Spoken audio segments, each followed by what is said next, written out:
Walking into the second-hand market for a Hyundai Accent Blue is like navigating a minefield.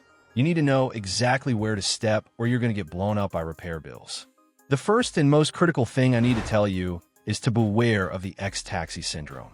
Because these cars are so reliable and fuel-efficient, they were the darling of taxi fleets everywhere.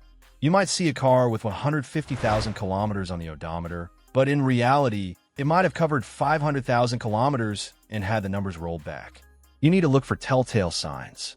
Check the steering wheel texture, if it is completely smooth and shiny, or if the brake pedal rubber is worn down to the metal in the corner, walk away, regardless of what the odometer says. Now, when we talk about the best years, I strongly suggest aiming for the facelift models that came out around 2015 onwards. Hyundai silently updated the tensioners in the timing chain system and tweaked the transmission software for smoother shifts in the automatic versions. Speaking of trims, do not just settle for the base model, usually called the Mode. You really want to hunt for the Prime or the Mode Plus trim levels. Why?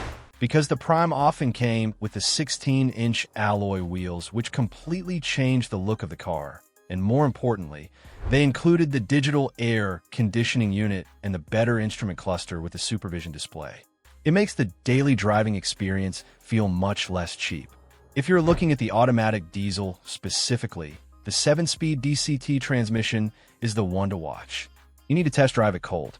Start the car, put it in drive, and let it creep forward without touching the gas. If it shudders or feels like it is slipping, the dual clutch pack is on its way out, and that is a maintenance item you do not want to pay for immediately after buying the car. Also, check the paint thickness on the roof.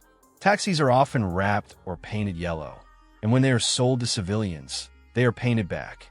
A thick paint gauge reading on the roof or pillars is a massive red flag.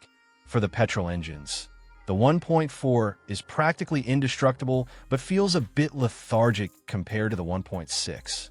If you find a clean, one-owner 1.6-liter diesel Prime with a full service history documenting regular oil changes for that turbo, grab it. It is arguably the best value per kilometer you can find in the used market right now. Just do not let the shiny exterior fool you. Pop the hood, listen for the timing chain rattle on a cold start, and inspect those injectors for leaks.